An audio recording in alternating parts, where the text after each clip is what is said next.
One of the biggest issues facing modern diesel engines today is fuel contamination. Some dealerships in the Northern Territory won't even let you buy a new diesel car without first fitting a secondary fuel filter. Water and dirty fuel destroy common rail diesel fuel systems. And that's a problem I don't plan on having out on my next adventure.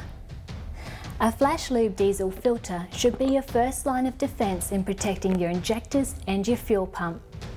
The kits are vehicle specific and are one part of my 3-point program, which includes a catch can and fuel conditioner for longevity of our cruisers.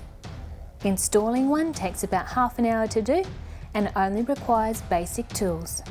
On our 79 series, these powder-coated mounting brackets sit on the driver's side under the power steering reservoir. With the filter assembly in position, install both the brass hose fittings and bungs. Make sure the appropriate sealant is added to the threads on install. Remove the existing supply line hose to the inlet side of the factory fuel filter. Connect the new fuel lines to the flash lube diesel filter and run carefully along the firewall, using zip ties to hold in place. Connect these to both the factory fuel filter and tank supply line, making sure the correct direction of flow is maintained. Okay, now that that's secure, I'm ready to prime the fuel system.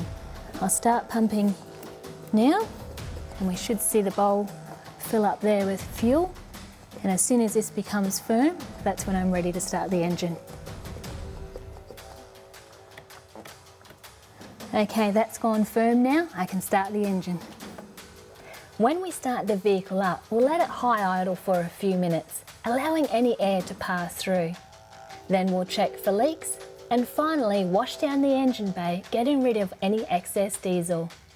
After that, it's ready to rumble.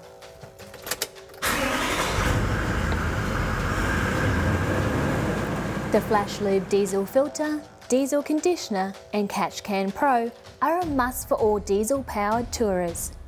Check the website for your nearest stockist.